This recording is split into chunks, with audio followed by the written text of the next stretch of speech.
নমস্কার বন্ধুরা, তোমাদের WBP KP, WBP SI, clerkship ও রাজ্য পঞ্চায়েত পরীক্ষা অর্থাৎ আসন্ন সমস্ত পরীক্ষার জন্য দুর্দান্ত কমনযোগ্য জিকে নিয়ে আমরা হাজির হয়েছি। খুব মনোযোগ সহকারে দেখবে যদি অল্প পড়ে বেশি নাম্বার পেতে চাও। তো চলো আজকের ক্লাস শুরু করছি। দেখো, আমাদের প্রথম প্রশ্ন কি রয়েছে? ভারতের কোন উপকূলে সর্বাধিক সংখ্যক লেগুন আছে? ভারতের কোন উপকূলে সর্বাধিক সংখ্যক লেগুন আছে? লেগুন অর্থাৎ হ্রদ বা জলাশয়। তাহলে কি হয়ে যাবে অ্যান্সারটি? অ্যান্সারটি কিন্তু হয়ে যাবে অপশন এ, মালাবার উপকূল। মালাবার উপকূলে সর্বাধিক সংখ্যক কি আছে? লেগুন আছে। তারপর দেখো কিছু উল্লেখযোগ্য তথ্য।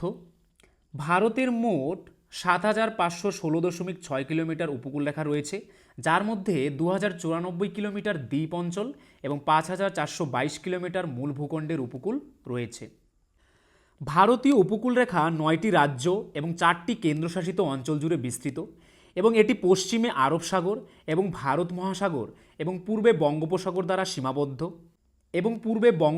দ্বারা সীমাবদ্ধ। ভারতের উপকূলীয় রাজ্যগুলি হল কেরালা, তামিলনাড়ু, গুজরাট, পশ্চিমবঙ্গ, গোয়া, কর্ণাটক, মহারাষ্ট্র, অন্ধ্রপ্রদেশ এবং উড়িষ্যা। দমন ও দিউ, পুদুচেরি, লাক্ষাদ্বীপ দ্বীপপুঞ্জ এবং আন্দামান ও নিকোবর দ্বীপপুঞ্জ হল উপকূলীয় কেন্দ্রশাসিত অঞ্চল। রাজ্যগুলির মধ্যে গুজরাটের দীর্ঘতম উপকূলরেখা রয়েছে এবং আন্দামান ও নিকোবর দ্বীপপুঞ্জের কেন্দ্রশাসিত অঞ্চলগুলির মধ্যে দীর্ঘতম উপকূলরেখা রয়েছে। তারপর দেখো, ভারতের পূর্ব উপকূলীয় সমভূমি। ভারতের পূর্ব উপকূলীয় সমভূমি পশ্চিমবঙ্গ থেকে তামিলনাড়ু পর্যন্ত চলে, অন্ধ্রপ্রদেশ ও উড়িষ্যার মধ্যে দিয়ে যায়। পূর্ব উপকূলীয় সমভূমিতে গোদাবরী, কাবেরী মহানদী এবং কৃষ্ণা নদীর বদ্বীপ রয়েছে। উৎকল উপকূল। উৎকল উপকূল পশ্চিম উপকূলীয় সমভূমির তুলনায় উল্লেখযোগ্যভাবে প্রশস্ত এবং বর্ষা মৌসুমে প্রচুর বৃষ্টিপাত হয়। এর মধ্যে উড়িষ্যার উপকূলীয় অঞ্চল রয়েছে। এর মধ্যে রয়েছে মহানদী, বৈতরণী নদী এবং ব্রাহ্মণী নদীর বদ্বীপ। তারপর কি রয়েছে? অন্ধ্র উপকূল। এটি উৎকল সমভূমির দক্ষিণে অবস্থিত এবং পুলিকট হ্রদ পর্যন্ত বিস্তৃত। অন্ধ্র উপকূলে দুটি প্রধান বদ্বীপ রয়েছে, গোদাবরী বদ্বীপ এবং কৃষ্ণ বদ্বীপ। তারপর কি রয়েছে? করমণ্ডল উপকূল। এটি পুলিকট লেক এবং কন্যাকুমারীর মধ্যে বিস্তৃত। শীতকালে করমণ্ডল উপকূলে পশ্চাৎ অপসরণকারী বর্ষা থেকে বৃষ্টিপাত হয়। মালাবার উপকূলের অবস্থান কোথায়? কেরলে। তাহলে মালাবার উপকূল কোথায় রয়েছে? কেরলে। পরবর্তী প্রশ্ন কি রয়েছে দেখো, কাকে ভারতের প্রথম নাগরিক বলা হয়? কাকে ভারতের প্রথম নাগরিক বলা হয় বা ফার্স্ট সিটিজেন বলা হয়? কি হয়ে যাবে অ্যান্সারটি? অ্যান্সারটি কিন্তু হয়ে যাবে অপশন সি, রাষ্ট্রপতি। রাষ্ট্রপতিকে ভারতের প্রথম নাগরিক বলা হয়। ভারতের রাষ্ট্রপতি সম্পর্কে আছে কত নং ধারায়? 52 নং ধারায়। রাষ্ট্রপতি নির্বাচন পদ্ধতি কত নং ধারায় রয়েছে? 55 নং ধারায়। রাষ্ট্রপতি নির্বাচনের যোগ্যতা কত নং ধারাতে রয়েছে? 58 নং ধারায়। ভারতের অ্যাটর্নি জেনারেল সম্পর্কে বলা হয়েছে কত নং ধারায়? 76 নং ধারায়। পরবর্তী প্রশ্ন কি রয়েছে দেখো, 1932 সালে সর্বভারতীয় হরিজন সমাজ বা অল ইন্ডিয়া হরিজন সমাজ কে প্রতিষ্ঠা করেন? 1932 সালের সর্বভারতীয় হরিজন সমাজ বা অল ইন্ডিয়া হরিজন সমাজ কে প্রতিষ্ঠা করেন? কি হয়ে যাবে অ্যান্সারটি? অ্যান্সারটি কিন্তু হয়ে যাবে option D, M K Gandhi অর্থাৎ মোহনদাস করমচাঁদ গান্ধী। 1932 সালে বোম্বেতে এম কে গান্ধী দ্বারা সর্বভারতীয় হরিজন সমাজ প্রতিষ্ঠিত হয়েছিল। এটি একটি অলাভজনক সংস্থা। এটি হরিজন বা দলিত মানুষের জন্য এবং অনগ্রসর দলিত শ্রেণীর উন্নয়নের জন্য কাজ করছে। এর সদর দফতর গান্ধী আশ্রম, কিংসওয়ে, দিল্লিতে অবস্থিত এবং 26টি রাজ্যের কি রয়েছে? শাখা রয়েছে। পরবর্তী প্রশ্ন কি রয়েছে, কোন বাদ্যযন্ত্রের অপর নাম আর্থ বডি? কোন বাদ্যযন্ত্রের অপর নাম আর্থ বডি? কি হয়ে যাবে অ্যান্সারটি? অ্যান্সারটি কিন্তু হয়ে যাবে অপশন এ, মৃদঙ্গম। মৃদঙ্গমের অপর নাম কিন্তু আর্থ বডি। ফটোগ্রাফিতে ফিক্সার নামক কোন রাসায়নিক ব্যবহার করা হয়? ফটোগ্রাফিতে ফিক্সার নামক কোন রাসায়নিক ব্যবহার করা হয়? কি হয়ে যাবে অ্যান্সারটি? অ্যান্সারটি কিন্তু হয়ে যাবে option B, sodium thiosulphate. Sodium thiosulphate. ফটোগ্রাফিতে ফিক্সার নামক যে রাসায়নিক ব্যবহার করা হয় সেটি কি? সেটি কিন্তু হয়ে যাবে সোডিয়াম থায়োসালফেট। ফটোগ্রাফাররা বিকাশিত নেতিবাচক এবং প্রিন্টগুলি ঠিক করতে ব্যবহার করেন এই সোডিয়াম থায়োসালফেট। কত সালে নীল কমিশন গঠন করা হয়? কত সালে নীল কমিশন গঠন করা হয়? কি হয়ে যাবে অ্যান্সারটি? অ্যান্সারটি কিন্তু হয়ে যাবে 1860 অর্থাৎ 1860 সালে নীল কমিশন গঠন করা হয়। নীল বিদ্রোহ দমন করার জন্য ইংরেজ সরকার 1860 সালে নীল কমিশন গঠন করে। কোন বিখ্যাত মামলায় অরবিন্দ ঘোষ এবং তার ভাই বারীন্দ্র ঘোষ দোষী সাব্যস্ত হয়েছিলেন? কোন বিখ্যাত মামলায় অরবিন্দ ঘোষ এবং তার ভাই বারীন্দ্র ঘোষ দোষী সাব্যস্ত হয়েছিল? কি হয়ে যাবে অ্যান্সারটি? অ্যান্সারটি কিন্তু হয়ে যাবে অপশন এ, আলিপুর ষড়যন্ত্র মামলা। কি হবে অ্যান্সারটি? আলিপুর ষড়যন্ত্র মামলা। পরবর্তী প্রশ্ন কি রয়েছে? তিব্বতে কোন নদী সাংপো নামে পরিচিত? তিব্বতে কোন নদী সাংপো নামে পরিচিত? কি হয়ে যাবে অ্যান্সারটি? অ্যান্সারটি কিন্তু হয়ে যাবে অপশন বি, ব্রহ্মপুত্র নদী। তিব্বতে ব্রহ্মপুত্র নদী সাংপো নামে পরিচিত। তিব্বতে ব্রহ্মপুত্র নদী সাংপো নামে পরিচিত। ব্রহ্মপুত্র সবচেয়ে কম দূষিত হিমালয় নদী। ব্রহ্মপুত্র লাল নদী নামেও পরিচিত, তাহলে ব্রহ্মপুত্র নদীর অপর নাম কি? লাল নদীও বলা হয়। ব্রহ্মপুত্রের প্রধান উপনদীগুলি কি কি? তিস্তা, লোহিত, দিহাং এবং কি সুবানশিরি। ব্রহ্মপুত্রের বৃহত্তম উপনদী হলো কি? সুবানশিরি। এবং সবচেয়ে দ্রুত প্রবাহিত নদী হচ্ছে তিস্তা। নেক্সট কি রয়েছে? গ্রিন পার্ক স্টেডিয়াম কোথায় অবস্থিত? গ্রিন পার্ক স্টেডিয়াম কোথায় অবস্থিত? কি হয়ে যাবে অ্যান্সারটি? অ্যান্সারটি কিন্তু হয়ে যাবে option C, Kanpur. Green park stadium কানপুরে অবস্থিত। তারপর দেখো কিছু উল্লেখযোগ্য স্টেডিয়াম কোথায় অবস্থিত। ভূপেন হাজারিকা স্টেডিয়াম কোথায় অবস্থিত? অসমের গুয়াহাটিতে অবস্থিত। সল্টলেক স্টেডিয়াম কোথায় অবস্থিত? কলকাতাতে অবস্থিত। রাজেন্দ্র স্টেডিয়াম কোথায় অবস্থিত? বিহারে অবস্থিত। কে ব্রতচারী আন্দোলন গড়ে তুলেছিলেন? কে ব্রতচারী আন্দোলন গড়ে তুলেছিলেন? কি হয়ে যাবে অ্যান্সারটি? অ্যান্সারটি কিন্তু হয়ে যাবে অপশন এ, গুরু সদয় দত্ত। গুরু সদয় দত্ত ব্রতচারী আন্দোলন গড়ে তুলেছিলেন। ব্রতচারী আন্দোলন হচ্ছে 1932 সালে গুরু সদয় দত্ত কর্তৃক প্রতিষ্ঠিত একটি আধ্যাত্মিক ও সামাজিক উন্নয়নের আন্দোলন। দ্রবণ বলতে বোঝায়, দ্রবণ বলতে কি বোঝায়? কি হবে অ্যান্সারটি? অ্যান্সারটি কিন্তু হয়ে যাবে অপশন এ, দুই বা ততোধিক পদার্থের সমসত্ব মিশ্রণকে কি বলা হয়? দ্রবণ বলা হয়। কলের বাসি ভাস্কর্যটির স্রষ্টাকে? কলের বাসি ভাস্কর্যটির স্রষ্টাকে বা সৃষ্টিকর্তাকে? কি হয়ে যাবে অ্যান্সারটি? অ্যান্সারটি কিন্তু হবে অপশন সি, রামকিঙ্কর বেইজ। তাহলে কলের বাসি ভাস্কর্যটির স্রষ্টাকে রামকিঙ্কর বেইজ। তার বিখ্যাত দুটি শিল্পকর্ম হলো কি কি? সাঁওতাল পরিবার এবং কি কলের বাসি। নেক্সট, স্তন্যপায়ী প্রাণীর করটিক স্নায়ুর সংখ্যা কত? স্তন্যপায়ী প্রাণীর করটিক স্নায়ুর সংখ্যা কত জোড়া? কি হয়ে যাবে অ্যান্সারটি? অ্যান্সারটি কিন্তু হয়ে যাবে অপশন বি, 12 জোড়া। স্তন্যপায়ী প্রাণীর করটিক স্নায়ুর সংখ্যা হচ্ছে 12 জোড়া, অর্থাৎ 24টি। ছোটনাগপুর মালভূমি প্রধানত ড্যাশ দ্বারা গঠিত? ছোটনাগপুর মালভূমি প্রধানত কোন শিলা দ্বারা গঠিত? কি হয়ে যাবে অ্যান্সারটি? অ্যান্সারটি কিন্তু হয়ে যাবে আর্কিয়ান যুগের গ্রানাইট এবং নিস ইত্যাদি রূপান্তরিত জাতীয় শিলা দ্বারা গঠিত হচ্ছে ছোটনাগপুর মালভূমি। তাহলে অ্যান্সারটি কি হয়ে যাচ্ছে? অ্যান্সারটি হয়ে যাচ্ছে অপশন সি, আর্কিয়ান যুগের গ্রানাইট ও নিস ইত্যাদি। পরবর্তী প্রশ্ন, বিশুদ্ধ জলে যদি লবণ মেশানো হয় তাহলে ওই জলের স্ফুটনাঙ্কের কি হবে? অর্থাৎ আমরা যদি বিশুদ্ধ জলে লবণ মেশাই তাহলে সেই জলের স্ফুটনাঙ্কের কীরকম পরিবর্তন হবে? কি হয়ে যাবে অ্যান্সারটি? অ্যান্সারটি কিন্তু হয়ে যাবে অপশন এ, বাড়বে। বিশুদ্ধ জলে যদি লবণ মেশানো হয় তাহলে সেই জলের স্ফুটনাঙ্ক কি হবে? বাড়বে। তারপর দেখো কি রয়েছে, রাজ্যসভার সদস্যদের কার্যকালের মেয়াদ কত বছর? রাজ্যসভার সদস্যদের কার্যকালের মেয়াদ কত বছর? অ্যান্সারটি কিন্তু হয়ে যাবে অপশন ডি, 6 বছর। রাজ্যসভার সদস্যদের কার্যকালের মেয়াদ 6 বছর। নেক্সট কি রয়েছে, বিখ্যাত মহাকাব্য ইলিয়াড এবং ওডিসি কার লেখা? বিখ্যাত মহাকাব্য ইলিয়াড এবং ওডিসি কার লেখা? কি হয়ে যাবে অ্যান্সারটি? অ্যান্সারটি কিন্তু হয়ে যাবে অপশন ডি, হোমারের লেখা।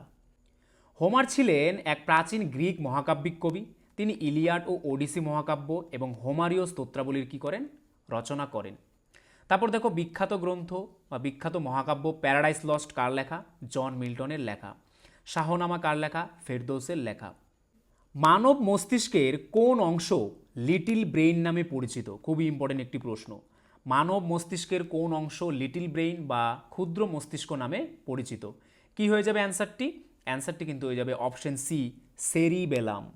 কী হবে অ্যান্সারটি? সেরিবেলাম হচ্ছে মানব মস্তিষ্কের সবচেয়ে ক্ষুদ্রতম অংশ বা লিটিল ব্রেইন। সেরিবেলাম হলো পশ্চাৎ মস্তিষ্কের একটি অংশ। এটিকে ছোট মস্তিষ্ক বলা হয়, যা মস্তিষ্কের পিছনে অবস্থিত। সেরিবেলাম শরীরের গতিবিধি বিশেষ করে সমন্বয় নিয়ন্ত্রণ করে, কিভাবে পেশি একসাথে কাজ করবে এই বিষয়ে। অত্যাধিক অ্যালকোহল কার্যকারিতা কি করে? হ্রাস করে। নেক্সট কি রয়েছে? অন্নপুষ্ট কোন পাখিকে বলা হয়? কোন পাখিকে অন্নপুষ্ট বলা হয়? কি হয়ে যাবে অ্যান্সারটি? অ্যান্সারটি কিন্তু হয়ে যাবে অপশন বি, কোকিল। কোকিল পাখিকে অন্নপুষ্ট বলা হয়। অন্নপুষ্ট কোকিল পাখিকে বলা হয় মিষ্টি সুরের অধিকারী কোকিল, এর নিজস্ব কোনো বাসা নেই, তাই একে অন্নপুষ্ট বলা হয়, মানে অন্যের বাসায় কি করে? বসবাস করে। নেক্সট, কোঙ্কণ উপকূল কোন রাজ্যে আছে? কোঙ্কণ উপকূল কোন রাজ্যে অবস্থিত? কি হয়ে যাবে অ্যান্সারটি? অ্যান্সারটি কিন্তু হয়ে যাবে অপশন বি, মহারাষ্ট্রে। কোঙ্কণ উপকূল মহারাষ্ট্রে অবস্থিত। তারপর দেখো কিছু উল্লেখযোগ্য তথ্য। কচ্ছ এবং কাঠিয়াওয়াড় উপকূল।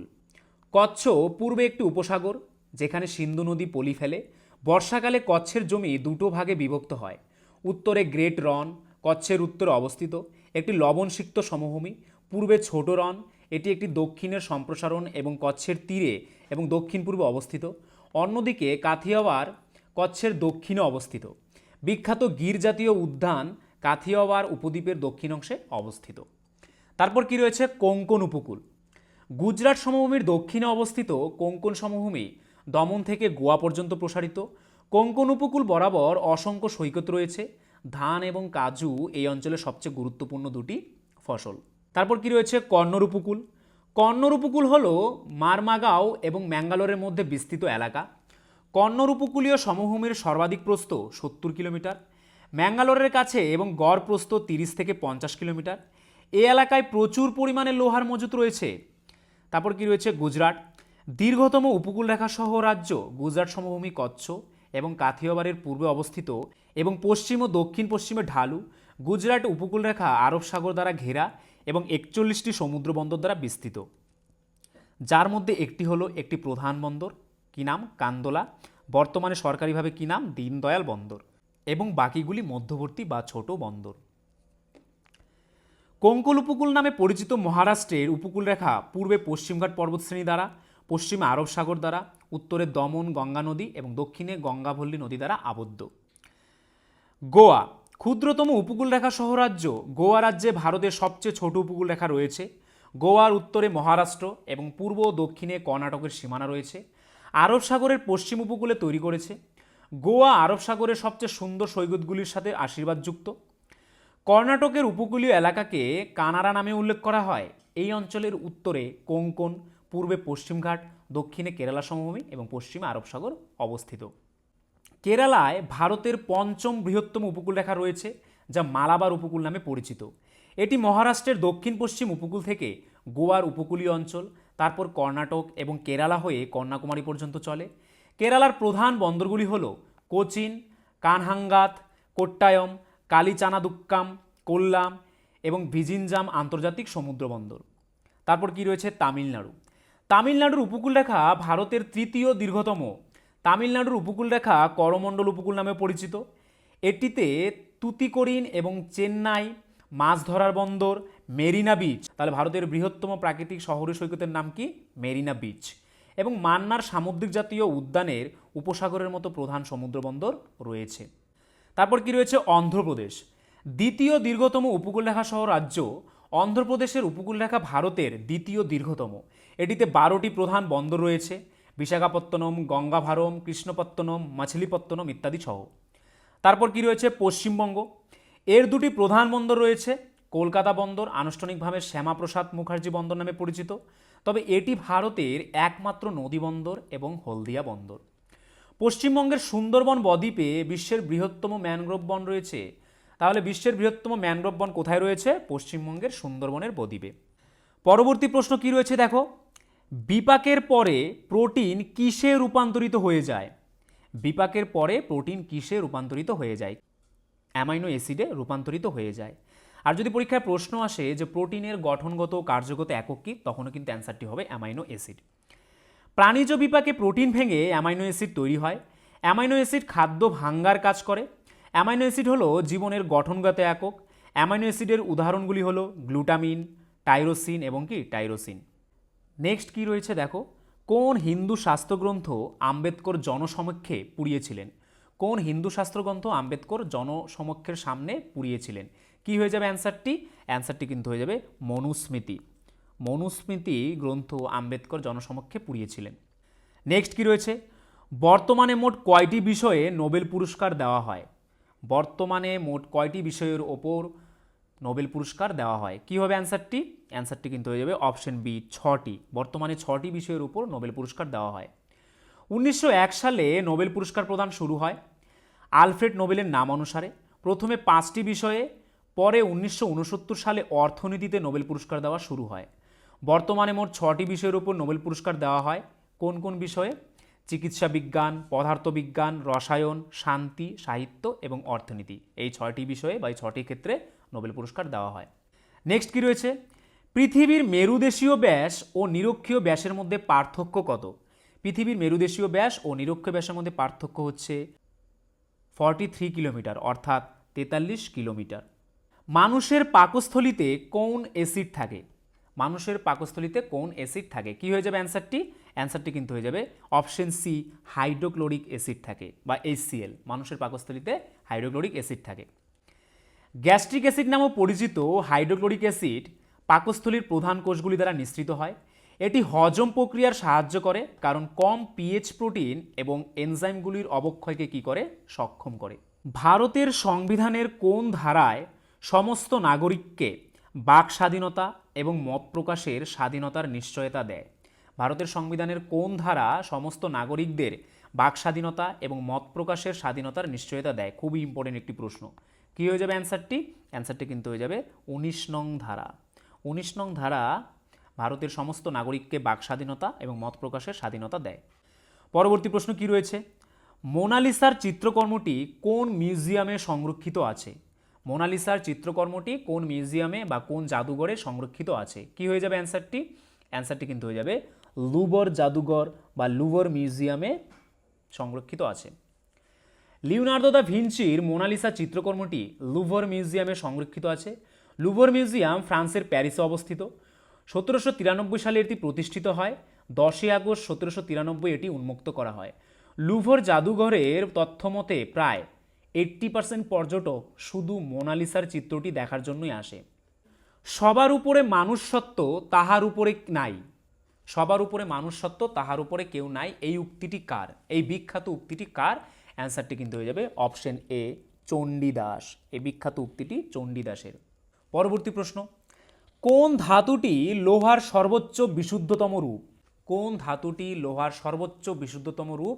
অ্যান্সারটি কিন্তু হয়ে যাবে অপশন বি, পেটা লোহা, বা একে ইংলিশে কি বলা হয়? রট আয়রন বলা হয়। পেটা লোহা হচ্ছে লোহার সর্বোচ্চ বিশুদ্ধতম রূপ। কোন দেশ প্রথম তার সিস্টেমে জিএসটি চালু করেছিল? কোন দেশ প্রথম তার সিস্টেমে জিএসটি চালু করেছিল, বা কোন দেশ সর্বপ্রথম জিএসটি চালু করেছিল? কি হয়ে যাবে অ্যান্সারটি? অ্যান্সারটি কিন্তু হয়ে যাবে অপশন বি, ফ্রান্স। ফ্রান্স সর্বপ্রথম জিএসটি চালু করেছিল। ফ্রান্স 1954 সালে জিএসটি প্রয়োগকারী প্রথম দেশ ছিল। ভারতে আসাম রাজ্য প্রথম জিএসটি চালু হয়। ভারতের কোন রাজ্যে প্রথম জিএসটি চালু হয়? আসাম রাজ্যে। তো বন্ধুরা, এই ছিল আজকের ভিডিও। তো তোমরা যদি আমাদের চ্যানেলে নতুন হয়ে থাকো এবং আমাদের চ্যানেলের ভিডিওগুলি যদি তোমাদের ভালো লেগে থাকে এবং ভবিষ্যতে এরকম আরও ভিডিও পেতে চাও, তাহলে আমাদের চ্যানেলটিকে সাবস্ক্রাইব করে নোটিফিকেশন অল করে রাখবে। তার পাশাপাশি তোমরা যদি আমাদের পুলিশের ব্যাচে অ্যাডমিশন নিতে চাও, তাহলে আমাদের স্ক্রিনে দেওয়া হোয়াটসঅ্যাপ নাম্বারে একবার অবশ্যই এখনই মেসেজ করে নাও। আর আজকের ভিডিওর যদি পিডিএফ পেতে চাও, তাহলে আমাদের টেলিগ্রাম চ্যানেল জয়েন করে নাও, বেঙ্গলি নলেজ একাডেমি এই চ্যানেলে, যেটি এই ভিডিওর ডেসক্রিপশনে দেওয়া রয়েছে। তাহলে চলো, আজকের জন্য এতটুকুই। সবাইকে অসংখ্য ধন্যবাদ।